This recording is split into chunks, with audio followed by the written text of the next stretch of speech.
Negative character করতে গিয়ে আমি একটা চেয়েছিলাম যে বাংলার দর্শকরা একটু অন্য যে ভিলেন মানি হা করে চিৎকার করতে হবে, 16 লেন্সে তাকে ধরতে হবে, হিরোইনের সাথে হি হি করতে হবে, এইটার থেকে বেরোবার চেষ্টা আমি করেছিলাম।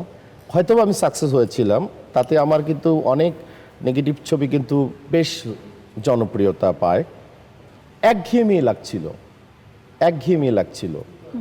একঘেয়েমি করতে করতে যখন নাকি বেশ আমি একটা মানে বিশাল আকারে চলে তারপরে আসলাম। থার্ড ইনিংস যখন আমি চিন্তা করলাম যে বেশ মুটিয়ে গেলাম, আমি তখন নিজের দিকে খেয়াল করলাম যে ভুবন ইরানি যদি মুম্বাইতে তার প্রায় 50 বছর বয়সে যদি সে যদি সুপারস্টার হতে পারে, তো আমি কেন আবার পারবো না?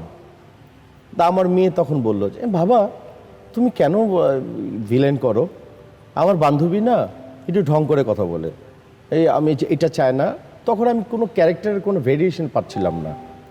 ওরা ধরে নিয়ে আয়, ওরা এটা কর, ভিলেন মানে এরকম মনে হচ্ছিল, মজা পাচ্ছিলাম না। আমি তখন নিজেকে শুধরালাম।